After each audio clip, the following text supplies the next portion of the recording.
Hi. Hi, guys. The printer just started moving. I hope you're all well. I only have a few seconds because there's a repairman coming to fix our garbage disposal, a garbage disposal that exploded a couple days ago and soaked and ruined the kitchen cabinets, which is why my house stinks so bad. So I just finished the Slinky Dog. I'm so excited. This thing was a beast. And I don't really know how to show pictures of it because it's really two costumes attached to each other.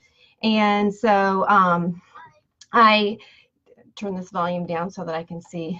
And so I just wanted to show you kind of how I put it together.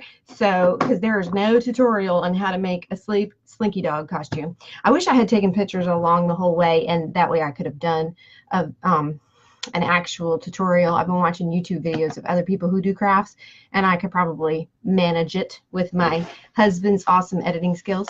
Anyway, quick. So I wanted it to be a bubble. Here it is. Wanted it to be a bubble. It's for twin boys. They're 1 year old, 1 year old. And so I used this pattern, pumpkin pattern. I used this one right here. So it's, you cut 3 pieces for the front and 3 pieces for the back, and then you also cut the same pieces in fleece, and then again for the lining. So it actually is padded inside. So there's like this whole process. I'm not going to tell you how to do the whole pattern, but you follow the pattern's instructions to make just the base of either the ladybug or the pumpkin. Okay, so I did all that, so it's fully lined. Then I added a little piece of trim here across the top in green. I just laid it on there with a piece of copier paper and just sketched where I wanted it to be, and then cut my fabric and folded it under and sewed it on so it's on the front and the back. Okay, then you have to put your elastic in the bottom, which is difficult to go through 3 layers of fabric with fleece in the middle. And then at the top I just did little brown Velcro closures at the top. So then the saga of finding lights. So what I wanted was a strip of flat LED lights, the ones that come spiral like that, so that I could have like a section and just attach it. But they don't come battery powered. But I have to say, I'm glad it worked out this way, because I think it would have been way too long, because the shortest section was 6 feet. It would have been way too long, and they're 1, so they're really close to the ground, so it'd have been like sagging in between them. So what I ended up buying was a set of micro dots. Okay, I got micro dots, so it's just like a fine wire with little dots on it. And then at Home Depot, I got this package of tubing. Okay, and so this is what I did. Let's see if I can show it to you. All right, so this is what I did inside here. Inside the back one has a tail, by the way. Added a little tail. I just cut a buttonhole, and then I shaped out a tail, filled it with batting, and then sewed it in there. So on the back, what I did was, this is the actual tubing. What I did was I made a buttonhole, and then you have to do it in a specific order. Okay, hi Marissa, hi Brooke.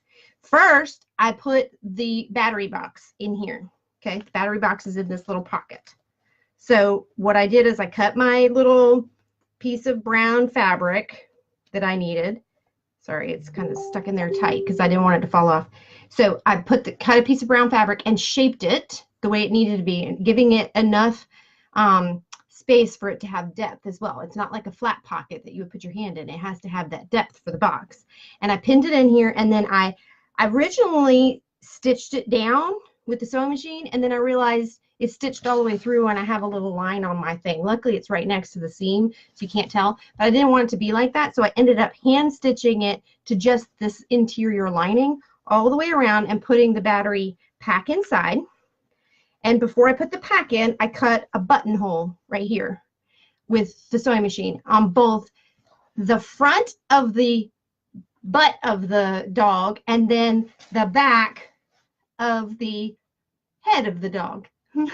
Okay, so that the Slinky could be in between. So then, in order, First, you attach the tubing inside. You put it inside the buttonhole on the head, the one with the collar, and then you have to somehow get the plastic to say, well, they're 1-year-olds. And have you ever been around a 1-year-old who doesn't want something scratching them or something's bothering them and they're whiny because there's a tag or there's something? So I used really soft fleece. I glued it around the tube and then I glued it in there. It doesn't look very smooth in that picture, but it is. It's glued in there nice and smooth. There's no pokey things. And then it goes through that buttonhole and it comes out the back. It's lighting up. And then this is how you do it. Then you stick the wire, battery pack wire, through this buttonhole and you sit and feed it into this tube. Once you fed it all the way through, you stick the end of the tube in here and you do the same thing. Wrapped it in some fleece, some soft, really comfortable fleece, and then glued the fleece down to the lining so it's fully attached in there. And mom and dad can still pull this battery pack out, and this is the on-off button. And so what they're going to do is I bought them a pair of long sleeve onesie and long sleeve brown pants, both in brown. And then the little boys who are 1 year old, cute, adorable twin children that live across the street. Then I attach this one. The front one also has, I used on the pattern, there was a ladybug. You see that little ladybug? I used that, followed the pattern, but instead of doing those 2 little antennae, I left 2 slots and I sketched out and made some ears.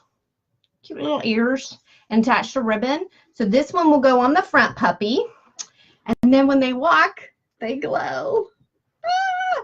And if you want it to be more curly in the middle, all you got to do is spin one of these 2 costumes. Just spin the costume around. More curly. See? So once we get it on them, it might get all jacked up, I think, if we do too curly. I think that's about as curly as it can be. So they can walk further apart and come together, and it's a Slinky. I think I had it right here, right? That's where I had it before, where it didn't, I was afraid this one would turn in too much. It kind of like does like that if you curl it too much. So, and then look, oh, I'm a dog. I'm a dog. All right, that's me being crazy. Amber. Oh, Amber, you're jealous of the twins. Well, your girls have adorable costumes too. I made Amber's girls Twilight Sparkle tutus and little vinyl shirts, and they have wings and they have wigs and they're just fuzzy and they're cute, even leg warmers. And thanks, Linda. And so they have Twilight Sparkle and Rainbow Dash for those girls. So my next thing is I unfortunately couldn't do the Rainbow Leopard Kitty. It just, I couldn't find fabric. So we have moved on to Fairy, Rainbow Fairy. So I've got to add a couple more layers of tulle so it's really full. I haven't attached the flowers yet. I'm still trying to decide how I want to lay the flowers out. I have some ruffle trim. I've got all kinds of stuff to finish that one today. And then moving on to like a mazillion Disney shirts that need to be made. Oh, and Sam just decided to walk in with a giant beard and a hat and tell me, I want to be a wizard. And I was like, okay. And he goes, can you just make me a cloak? So this is the fabric he picked out. This is my son, who hasn't wanted a costume in a while. He wants store-bought, even though I make costumes, and it makes me really sad. So when he came in and said he wanted to be a wizard, I was like, okay, because I really want to make it. And so he picked out this planets. Isn't that cool?